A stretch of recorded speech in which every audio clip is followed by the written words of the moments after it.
The espresso machine hissed behind Kendra Holloway as she froze mid-motion. Her hand gripped a ceramic mug so tight her knuckles went pale.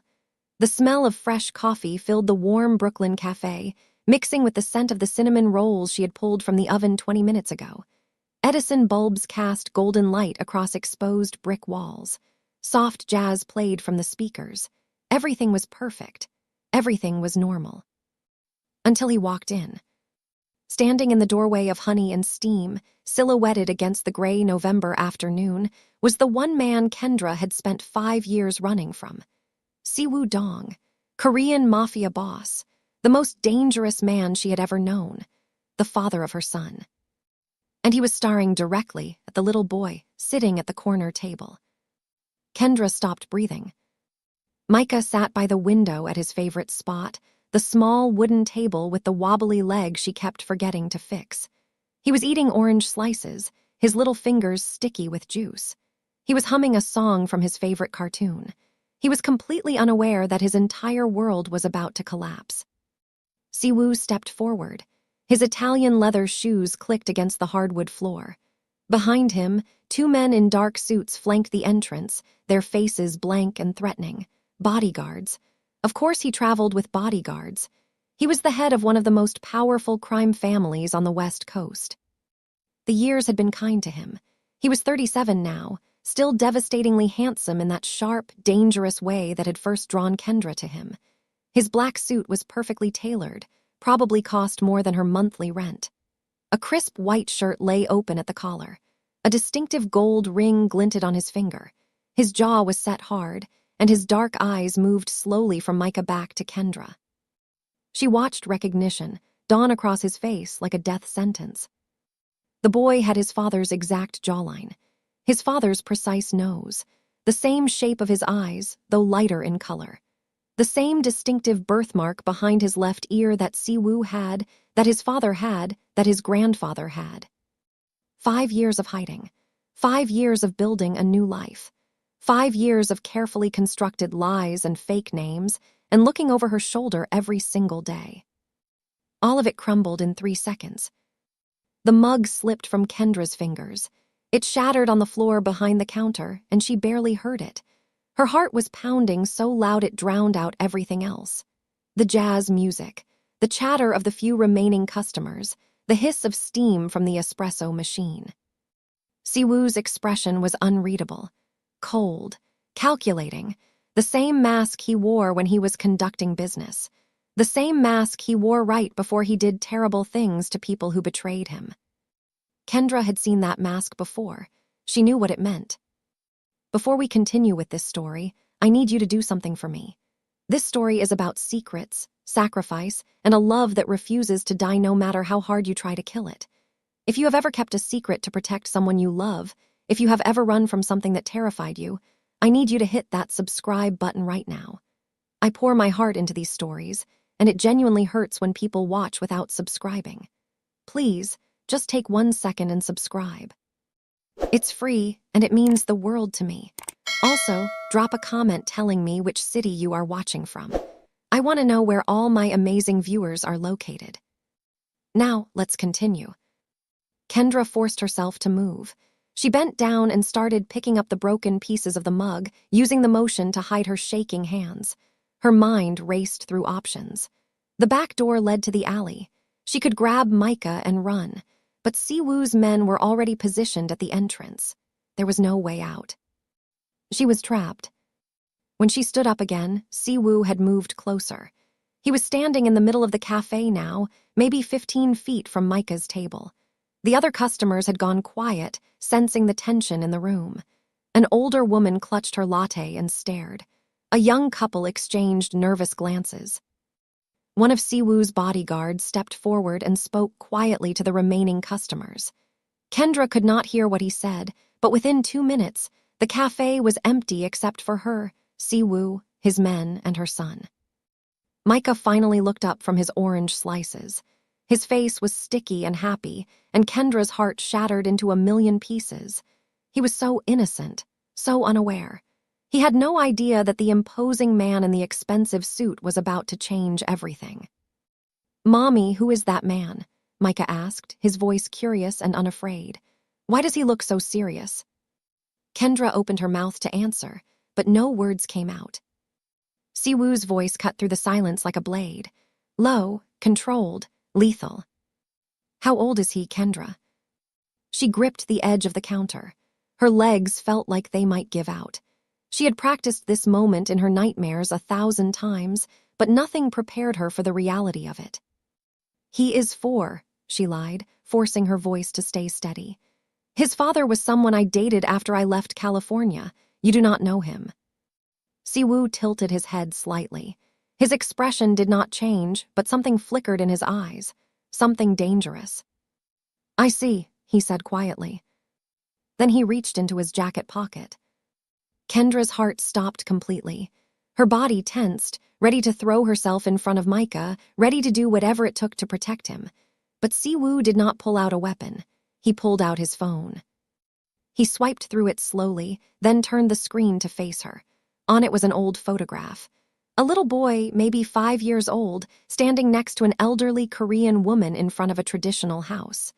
The boy in the picture had the same jawline as Micah, the same nose, the same eyes. It was Siwoo as a child, and the resemblance to Micah was undeniable. My grandmother passed away last month, Siwoo said, his voice carefully controlled. I was going through her photographs, preparing for the funeral. I kept looking at this picture, feeling like I was missing something, like I was forgetting something important. He paused. Then 3 days ago, I was in this neighborhood on business. I glanced through your window and saw a little boy sitting at that same table, eating an apple, and I realized why this photograph had been haunting me. Kendra's legs buckled. She caught herself on the counter, barely staying upright. He is 5 years old, is he not, Kendra? Siwoo continued, stepping closer. He was born approximately 9 months after you disappeared from Lowe's Angels, after you vanished from my life without a trace, without a word, without any explanation. His voice cracked slightly, the first sign of emotion breaking through his mask. You took my son from me. You hid him for 5 years, and now you stand there and lie to my face about his age, about his father, about everything. Micah slid down from his chair, his orange forgotten. He walked over to Kendra and grabbed her hand, looking up at her with confusion and concern. Mommy, why are you crying? Kendra touched her face and realized tears were streaming down her cheeks. She had not even noticed. Siwoo crouched down so he was at Micah's eye level. His entire demeanor transformed instantly. The coldness melted away. His voice became soft and warm. Hello, little one, he said gently. My name is Siwoo. I am an old friend of your mother's from a long time ago. What is your name? Micah, the boy answered, still holding Kendra's hand. Micah Holloway, are you really Mommy's friend? How come she never told me about you? Siwoo glanced up at Kendra, and his eyes were ice again. That is an excellent question, Micah, he said. Perhaps your mother can explain that to both of us. He stood up slowly, his gaze never leaving Kendra's face. I think you and I need to have a very long conversation, he said. And before you answer, before you even think about lying to me again, remember one thing. He stepped closer, close enough that she could smell his cologne, close enough that she could see the pain buried beneath the anger in his eyes. I have killed men for smaller betrayals than this one. I have destroyed entire families for less. But you, Kendra, you I loved, you I would have died for. And you repaid that love by stealing my child and disappearing like I meant nothing to you. He paused, letting the words sink in. So choose your next words very, very carefully. The story of how Kendra Holloway ended up pregnant by a Korean Mafia boss started with a flat tire on Sunset Boulevard 5.5 years ago. She was 26 years old back then, working as a pastry chef at an upscale restaurant in West Hollywood called Marigold. It was her dream job. She had worked her way up from dishwasher to line cook to dessert specialist over 3 years. Her cream brulee had been featured in Lowe's Angels magazine. Her chocolate souffle made grown men weep. She was driving home after a brutal double shift, exhausted and running on caffeine and determination. It was 2 a.m. The streets were mostly empty. She was thinking about the lavender honey cake she wanted to experiment with the next day when her front tire blew out near a nightclub she had never noticed before. no spare tire, dead phone battery, 2 in the morning on a sketchy stretch of Sunset Boulevard. Kendra stood beside her useless car and considered her options. She could walk to the nightclub and ask to use their phone. She could try to flag down a passing car. She could start walking the 3 miles to her apartment in Silver Lake and hope for the best. Before she could decide, a black Mercedes pulled up beside her. The window rolled down smoothly, and Kendra saw Siwoo Dong for the first time. He was 32 years old, impeccably dressed in a dark suit, handsome in a way that made her immediately nervous. He had sharp cheekbones and dark eyes and the kind of presence that made the air feel heavier. "Car trouble?" he asked. His voice was calm and polite, not threatening at all. Kendra nodded, keeping her distance from the car. "Flat tire, dead phone. I am trying to figure out my next move." He studied her for a moment, then pulled his car to the curb and got out. He walked over to her car, examined the tire, and shook his head. "This tire is destroyed. You will need a tow." He pulled out his phone and made a call in Korean, speaking rapidly. When he hung up, he said, "A tow truck will be here in 20 minutes. In the meantime, may I offer you a ride home?" Every instinct Kendra had screamed at her to say no. Strange man, expensive car, middle of the night. This was how horror movies started. But there was something about him, something in the calm politeness of his voice, something in the way he kept a respectful distance, not crowding her, not pressuring her, something that made her trust him despite her better judgment. "Okay," she said, "thank you." He drove her to her apartment in Silver Lake. He did not try anything. He did not ask for her number. He did not make any inappropriate comments. He simply drove, making polite small talk about Los Angeles traffic and the weather, and when they arrived at her building, he waited until she was safely inside before driving away. Kendra assumed she would never see him again. She was wrong. The next night, Siwoo showed up at Marigold. He was seated in her section of the restaurant, even though it was the dessert station and customers rarely requested to sit there. He ordered dinner, but barely touched it. When the dessert course came, he ordered everything on the menu. He came back the next night, and the next, and the next. For 2 weeks straight, Siwoo Dong came to Marigold every single night and ordered dessert. Only dessert. He would sit at the same table, eat her creations slowly and deliberately, and leave a tip that was larger than most people's rent. On the 14th night, Kendra finally approached his table. "Okay," she said, wiping her hands on her apron. "I need to know. Are you stalking me, or do you just really love chocolate?" Siwoo smiled. It was the first time she had seen him smile, and it transformed his entire face. The coldness melted away, replaced by warmth and something that looked almost like shyness. "Both," he admitted, "but mostly the first one, though your chocolate souffle is extraordinary." Kendra laughed despite herself. "That is either the creepiest or the most flattering thing anyone has ever said to me." "I am hopping for flattering," Siwoo said. "I apologize if I have made you uncomfortable. I simply could not stop thinking about you after that night. The way you handled yourself. The way you were clearly terrified but refused to show it. The way you thanked me like I had done something remarkable when all I did was offer a ride." He paused, looking down at his half-eaten creme brulee. "I do not meet many people who interest me," he continued quietly. "But you interested me from the first moment I saw you. I wanted to know more about you. I wanted to hear your voice again. I wanted to understand why you stayed in my mind like a song I could not forget." He looked up at her. "If I have overstepped, I will leave and never bother you again. But if there is any chance you might want to have dinner with me, not here, somewhere you are not working, I would be honored." Kendra should have said no. She knew nothing about this man except that he drove an expensive car and had excellent taste in desserts. He could be anyone. He could be dangerous. But she said yes. Their first date was at a small Italian restaurant in Los Feliz.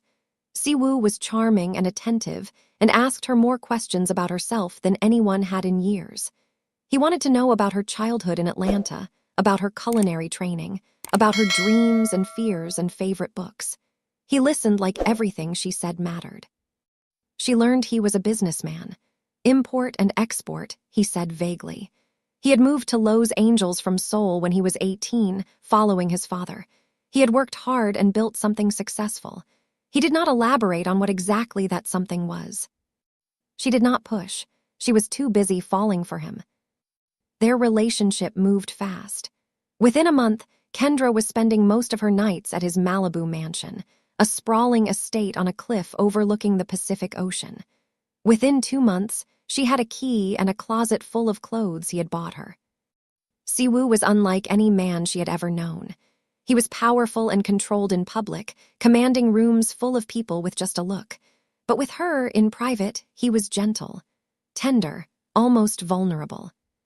He cooked her Korean dishes his grandmother had taught him, standing in his enormous kitchen in a white t-shirt and sweatpants, explaining each ingredient and its significance. He brushed her hair while she fell asleep, running his fingers through her braids with a reverence that made her feel treasured.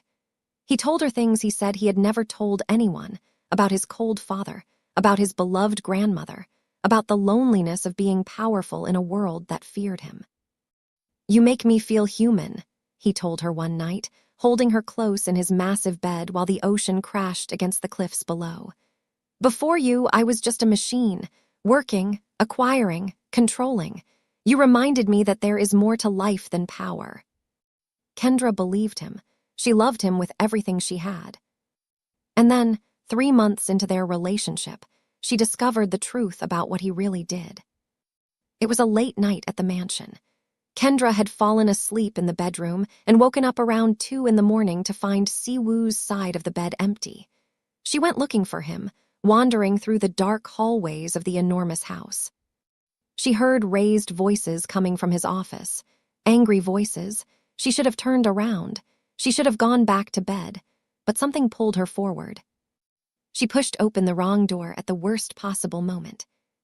Siwoo was standing in the center of the room, a gun in his hand. At his feet, a man knelt on the marble floor, bleeding from a wound on his head. 2 of Siwoo's guards stood nearby, watching impassively.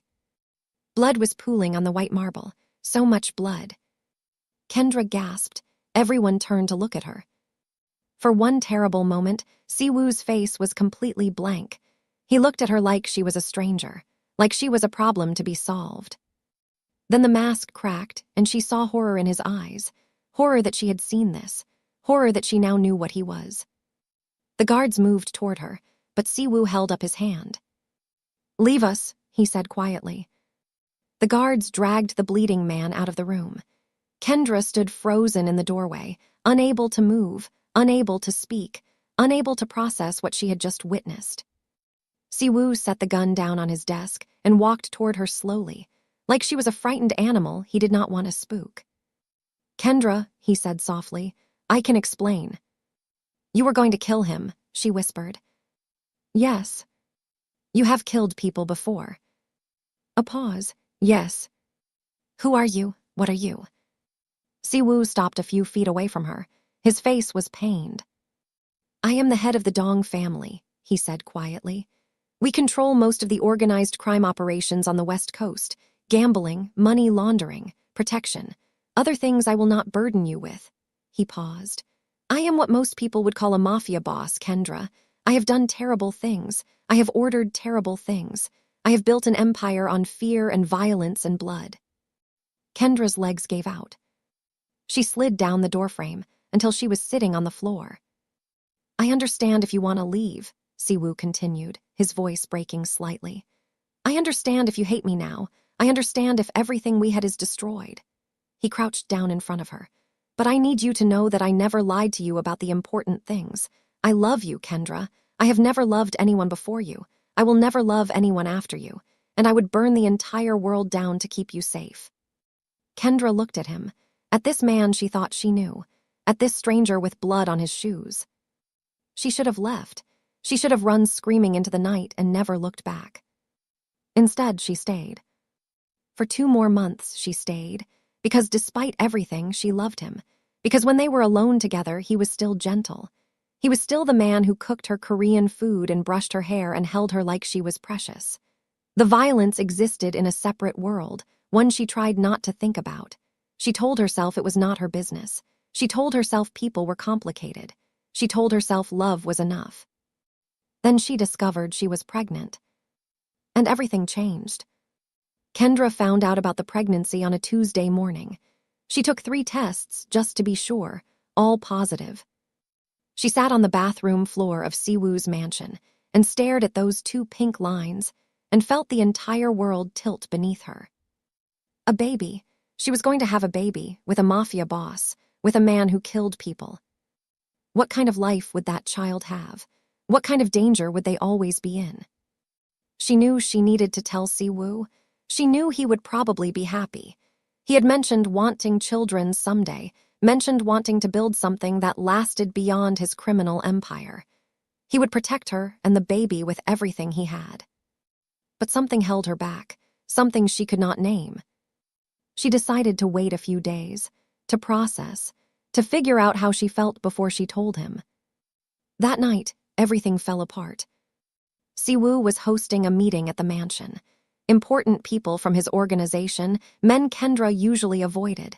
She was supposed to stay in the bedroom wing, away from the business. But she got thirsty. She went to the kitchen for water. She took a wrong turn. She ended up outside Siwoo's office again. This time, she did not open the door. She just stood in the hallway and listened to the voices drifting through the crack. Siwoo's lieutenant, a man named Park, was speaking. The Baron family knows about the woman. They have been asking questions, taking photographs. They think she is your weakness. They are correct, Siwoo replied calmly. Then we need to discuss options.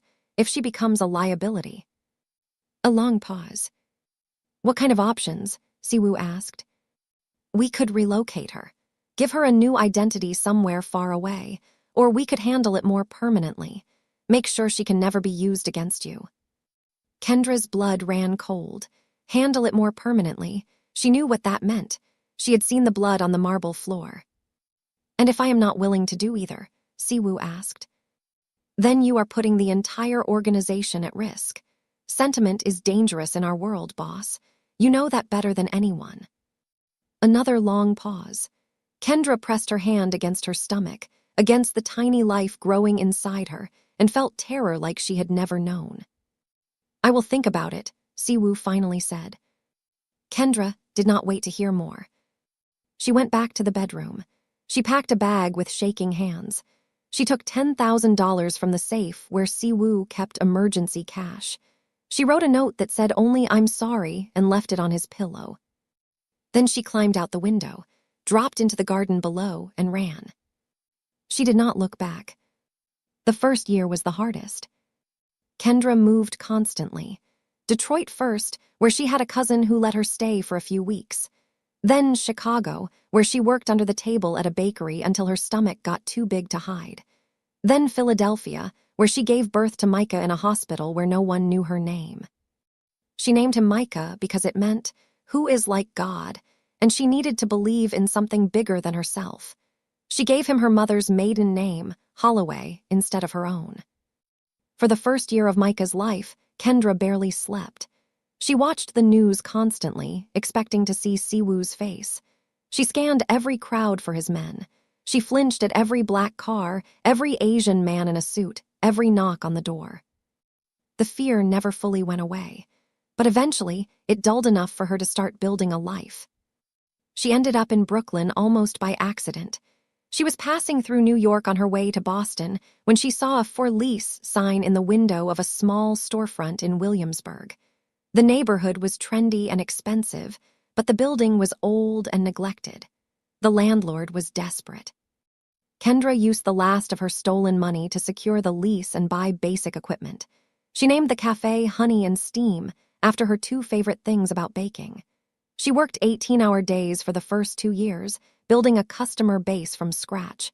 She made everything herself, from the croissants to the specialty coffee drinks. She learned to roast her own beans. She cultivated relationships with local suppliers. Slowly, impossibly, she built something good. Micah grew up in that cafe. He took his first steps behind the counter. He said his first word, "cookie," while reaching for a chocolate chip cookie she had just pulled from the oven. He learned to count by counting coffee beans. He learned to read by sounding out the menu board. He was a happy child, curious and kind and full of joy.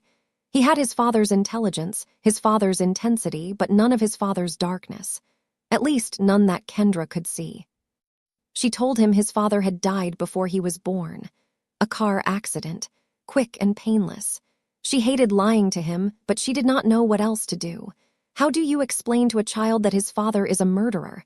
How do you explain that she ran to protect him from that life? She did not date. She did not make close friends except for Jocelyn, a photographer she met at a neighborhood block party who became her emergency contact and babysitter and the closest thing to family she had in New York. She kept everyone at a distance because distance was safe. For 5 years, she lived in fear, but she also lived in hope. Hope that she had escaped. Hope that Siwoo had forgotten about her. Hope that Micah would grow up normal and safe and free. She should have known that hope was a luxury she could not afford. Back in the present, the cafe was silent except for the soft hum of the refrigerator behind the counter. Siwoo had closed the shop. His men stood guard at the doors. Micah had been gently persuaded to go into the back kitchen with a chocolate croissant and Kendra's phone, watching cartoons while the adults talked. Kendra and Siwoo sat across from each other at the wobbly table by the window. The same table where Micah had been eating orange slices when his father walked in. Kendra told him everything. She told him about overhearing the conversation between him and Park, about believing she was a liability that needed to be handled, about the terror of those first months alone and pregnant, about Detroit and Chicago and Philadelphia, about building a new life brick by brick in Brooklyn. Siwoo listened without interrupting. His face was a mask, revealing nothing. When she finished, he was silent for a long moment. "The conversation you overheard," he finally said, "was about a different woman." Kendra blinked. "What?" "One of my men, Lieutenant Cho, had been having an affair with a woman who turned out to be an FBI informant. She was gathering evidence to bring down the organization. Park was discussing how to handle that situation." Siwoo paused. "She was the liability we were discussing, not you, never you." The floor tilted beneath Kendra. "I would have died before I let anyone harm you," Siwoo continued, his voice rough with emotion. "I spent 2 years looking for you after you disappeared. I hired private investigators on 3 continents. I could not eat. I could not sleep. I drove everyone around me insane with my obsession." He looked down at his hands. "And then I forced myself to accept that you did not want to be found, that you had chosen to leave me, that whatever we had was not enough for you." He looked up, and Kendra saw pain in his eyes. Real, raw pain. "I never imagined this, that you left because you thought I would kill you, that you spent 5 years hiding our child from me because of a misunderstanding." Kendra felt tears streaming down her face again. 5 years of running, 5 years of fear, 5 years of denying Micah a father. All because she misunderstood one conversation. "I am so sorry," she whispered. Siwoo's expression hardened. "Sorry does not give me back his first words. Sorry does not give me back his first steps. Sorry does not give me back 5 years of birthdays and Christmases and ordinary Tuesday mornings." He stood up abruptly, packing to the window and looking out at the gray Brooklyn street. "You made a choice based on fear and assumptions. You never asked me. You never gave me a chance to explain. You just ran." He turned back to face her. "Do you have any idea what that did to me? I loved you more than I have ever loved anything in my entire life, and you vanished like I was nothing." "You are a killer," Kendra said quietly. "I watched you point a gun at a man's head. What was I supposed to think?" "You were supposed to trust me." Siwoo's voice rose for the first time. "You were supposed to know that I would never hurt you. You were supposed to give me the benefit of the doubt." Kendra stood up too, her own anger rising. "Trust you? I watched you almost execute someone. How was I supposed to trust you after that?" "Because I loved you. Because I had given you no reason to fear me." "You had given me every reason. You are a mafia boss. Violence is your language." They stood there, glaring at each other across the small table, both breathing hard. 5 years of silence and fear and longing had exploded into this moment. Finally, Siwoo spoke again, his voice quiet. Here is what is going to happen. You and Micah are coming back to Los Angeles with me. I have already had my lawyers begin custody proceedings. My son will know his father. He will know his heritage. He will be protected and provided for. No, Kendra said immediately. You cannot just take us. I have a life here, a business, friends. You have nothing I cannot replicate 10 times over in California. Siwoo stepped closer. You can fight me on this, Kendra, but I promise you, if you do, I will use every resource I have to win. The courts, the lawyers, everything. You hid my child from me for 5 years. No judge will look kindly on that. Kendra's blood ran cold. She knew he was right. She knew how this would look in a custody battle. Unfit mother who kidnapped a child and fled across the country. Please, she said softly, do not do this. Do not take him from me. Siwoo's expression flickered. For a moment, she saw the man she had loved beneath the mask.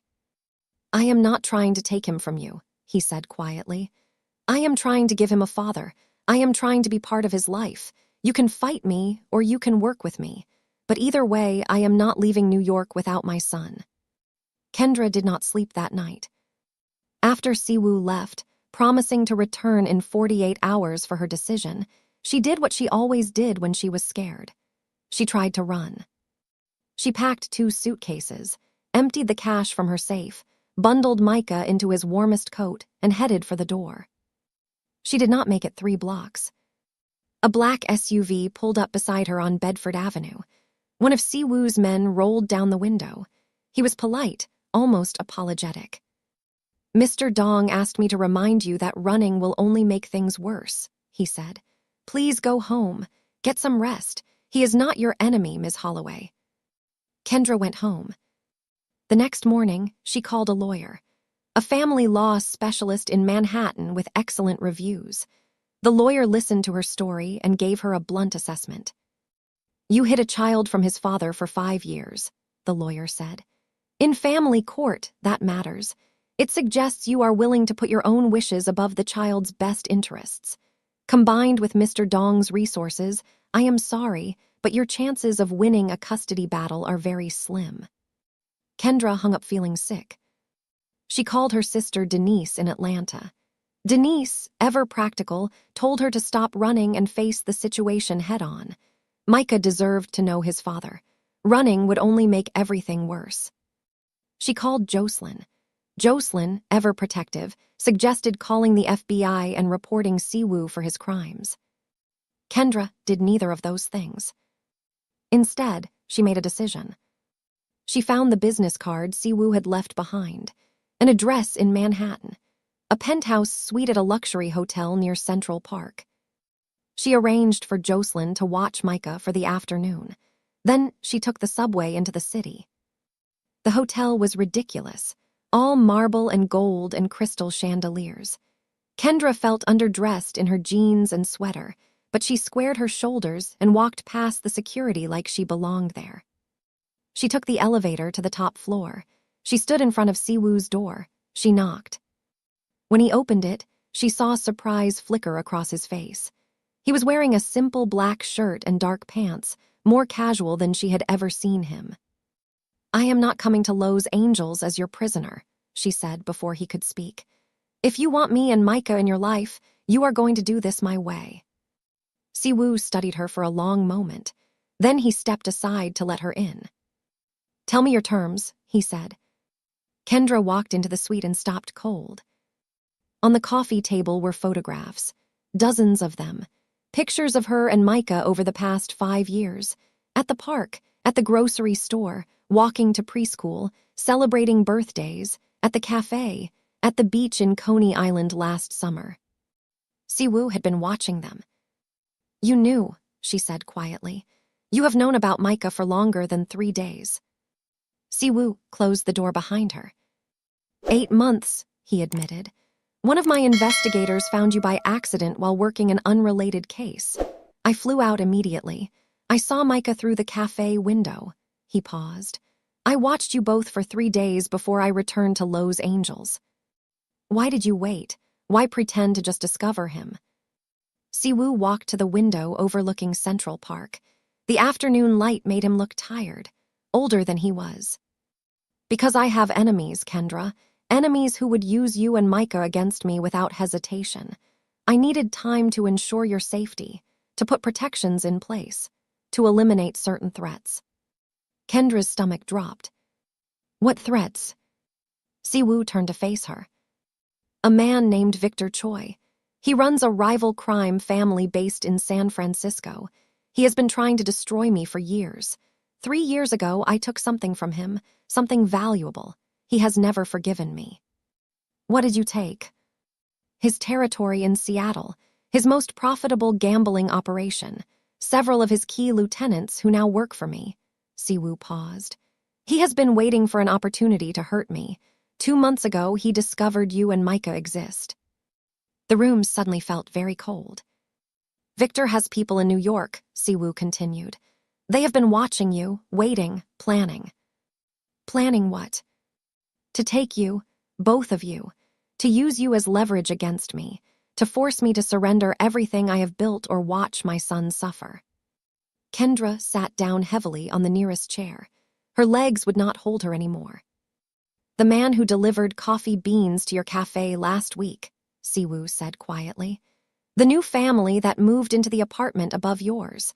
The woman who has been bringing her daughter to your weekend story time sessions. All of them work for Victor Choi. Kendra thought about Mrs. Patterson and her sweet little girl Lily. They had been coming to story time for a month. Micah loved playing with Lily. All a lie, all a trap. I did not approach you sooner because I was trying to find a way to keep you safe without disrupting your life, Siwoo said. I had my people watching Victor's people, intercepting their communications, sabotaging their plans, but Victor is running out of patience. He is planning to take Micah within the week. I cannot protect you from a distance anymore. As if on cue, Siwoo's phone buzzed. He looked at the screen and his face went pale. They moved up the timeline, he said. Victor's men just broke into your cafe. Kendra's heart stopped. Micah is supposed to be with Jocelyn. Where is he right now? I left him with her, at her apartment in Queens. Siwoo was already dialing. He listened for a long moment, his jaw tightening. Then he hung up. Jocelyn is not answering. The next 20 minutes were the most terrifying of Kendra's life. Siwoo transformed before her eyes. Gone was the conflicted ex-lover, the wounded father. In his place was the mafia boss. Cold, efficient, lethal. He barked orders into his phone in rapid Korean. Within minutes, 4 black SUVs were waiting downstairs. Armed men poured out of rooms throughout the hotel. Weapons appeared from hidden holsters. They raced across the Williamsburg Bridge, weaving through traffic like it did not exist. Kendra sat in the back of the lead SUV, her fingernails cutting crescents into her palms. She could not stop thinking about Micah, about his smile, about his laugh, about all the things Victor Choi might do to her baby. Siwoo kept calling Jocelyn. No answer, no answer, no answer. Then, finally, a pickup. I cannot talk long, Jocelyn whispered. Her voice was shaking. 2 men followed us from the park. We are hiding in a bathroom at a restaurant in Cobble Hill. I do not know how long before they find us. Which restaurant? Siwoo demanded. The Italian place on Smith Street. Bella Luna, please hurry. Micah is scared. I am scared, please. Siwoo redirected the convoy. They arrived at Bella Luna 8 minutes later. Kendra saw 2 men in dark suits circling the building, peering in windows, checking exits. Victor's men. What happened next was fast and brutal. Siwoo's men moved like shadows. Silent, precise, deadly. There were no gunshots, no screaming, just quick, efficient violence that ended before Kendra fully processed it was happening. Then Siwoo himself disappeared into the restaurant. Kendra waited in the SUV, her heart pounding so hard she thought it might explode. Minutes passed. Each second felt like an hour. The restaurant door opened. Siwoo emerged with Micah in his arms. Micah was crying, his face pressed against Siwoo's shoulder, his little body shaking. But he was alive. He was safe. Kendra threw open the car door and ran. Mommy! Micah reached for her as soon as he saw her. Siwoo handed him over gently, carefully, and Kendra held her son so tight she was probably hurting him. "It is okay, baby," she whispered into his hair. "Mommy is here, you are safe, everything is okay." She looked up at Siwoo. His face was a mask again, but his eyes were not. She saw fear in them, real fear, and relief, and something deeper, something that looked like love. "I will kill anyone who tries to hurt him," Siwoo said quietly. "Anyone." Kendra believed him completely. Jocelyn stumbled out of the restaurant behind them, pale and shaking, but unharmed. She ran to Kendra and Micah, wrapping her arms around both of them. "I am so sorry," she kept saying. "They came out of nowhere. I did not know what to do." "You did everything right," Kendra told her. "You kept him safe." Siwoo was back on his phone, issuing more orders. His men were loading the unconscious bodies of Victor's people into one of the SUVs, cleaning up the scene. Then his phone buzzed again. He read the message and went very still. "We need to move," he said. "Now." "What is it?" Kendra asked. Siwoo met her eyes. His expression was murderous. "Victor has Jocelyn's sister. He is offering a trade, her life for Micah." Jocelyn collapsed against the SUV. "Naomi, oh my God, Naomi." Naomi was Jocelyn's younger sister, a nursing student at Columbia. She had nothing to do with any of this. She was just a 23-year-old girl trying to finish her degree. "How did they know about her?" Kendra demanded. "They have been watching all of us," Siwoo said grimly. "They know everyone connected to you, everyone you care about." He turned to Jocelyn. "I will get your sister back, I promise you, but I need you to trust me." Jocelyn nodded, tears streaming down her face.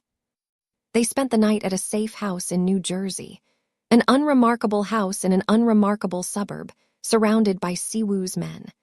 Micah, exhausted from the trauma, fell asleep in Kendra's arms almost immediately. Kendra and Siwoo sat at the kitchen table, planning. "I will not trade Micah," Siwoo said flatly. "That is non-negotiable." "I would never let you," Kendra replied. "But we cannot leave Naomi to die either." "We will not." Siwoo pulled out his phone and made a series of calls. When he finished, he explained the situation.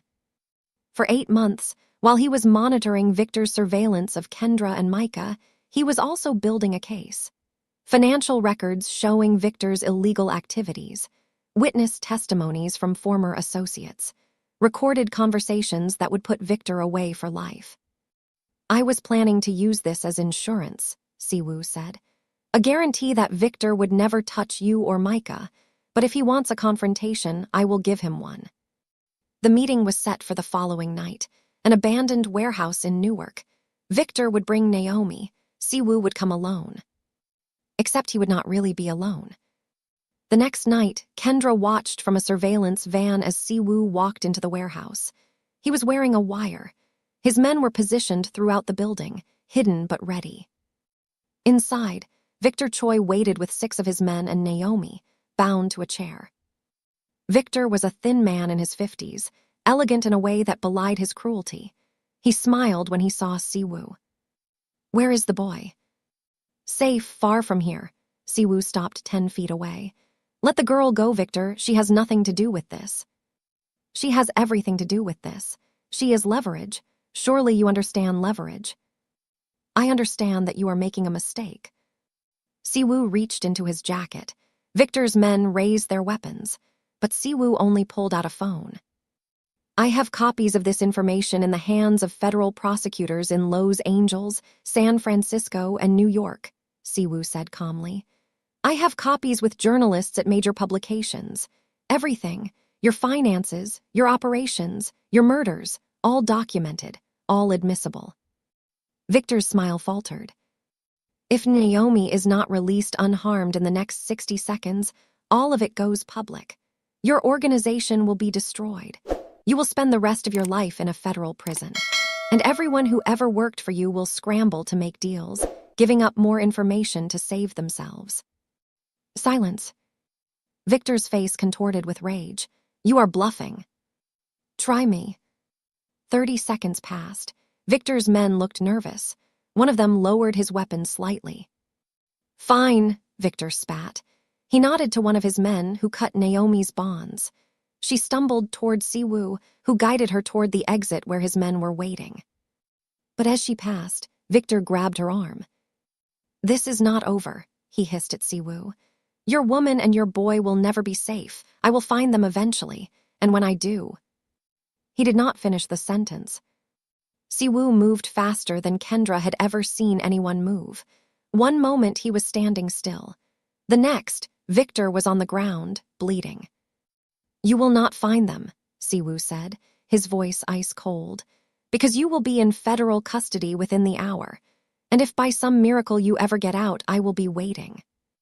His men flooded the warehouse. Victor's people surrendered without a fight. It was over. Naomi ran to the van where Jocelyn was waiting. The sisters embraced, both sobbing. Kendra watched Siwoo walk out of the warehouse as the sun rose over Newark. He was bruised, exhausted, but victorious. He had saved Naomi. He had protected Micah. He had destroyed his enemy. He had done terrible things to do it, but he had done them for her, for their son. Kendra got out of the van and walked toward him. "Come home with me," Siwoo said quietly. "To Lo's Angels, not as prisoners, as family. Let me spend the rest of my life making up for the years I lost. Let me be Micah's father. Let me try to be the man you once loved." Kendra looked at him, at this dangerous, powerful, terrifying man who had just moved heaven and earth to protect her child. Her son's father. The man she had never stopped loving, no matter how hard she tried. She did not answer, not yet, but she took his hand. It was a start. 3 months later, Los Angeles, California. Kendra stood on the deck of a beautiful house in the Hollywood Hills, watching Micah play in the backyard with a golden retriever puppy named Machi. The sun was setting over the city, painting everything gold and pink.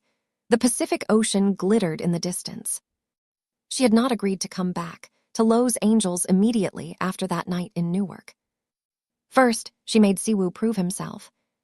He flew to Brooklyn every weekend for 2 months. He sat in her tiny cafe and ate pastries and watched Micah with wonder in his eyes. He learned how to braid Micah's hair, badly at first, then better with practice.